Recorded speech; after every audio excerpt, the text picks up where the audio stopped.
জি, আসসালামু আলাইকুম ভিউয়ার্স। আপনারা দেখতে পাচ্ছেন এখন শহীদ মিনার খালি। 4টা থেকে এখানে যুক্তরাজ্য আওয়ামী লীগের নেতাকর্মীরা ছিলেন।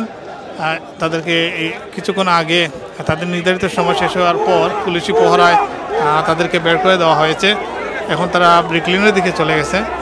বর্তমানে আলতাবালি পার্কে বিএনপি সহযোগী সংগঠন সহ অন্যান্য সহযোগী সংগঠনের নেতাকর্মীরা অবস্থান নিচ্ছেন এবং আওয়ামী লীগ তারা আমরা দেখতেছি ব্রিকলেন দিকে হয়ে চলে গেছে এবং বিপুল সংখ্যক পুলিশি উপস্থিতিতে তারা ব্রিকলেনে চলে গেছে। ইতিমধ্যে হোয়াইট চ্যাপেলের রাস্তা অর্থাৎ ব্রিকলেন এর মুখ থেকে অলগেট থেকে হোয়াইট চ্যাপেল পর্যন্ত দীর্ঘ যানজটের সৃষ্টি হয়েছে।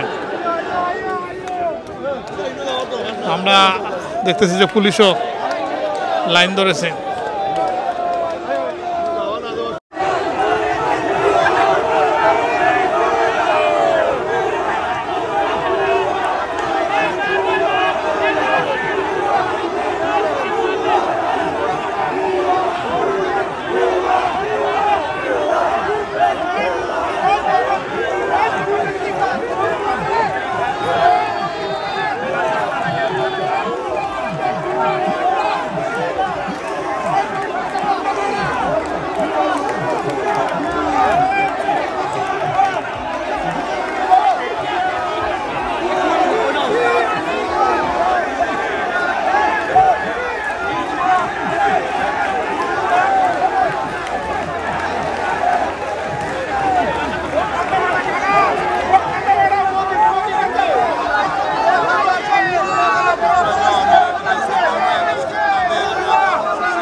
Давай!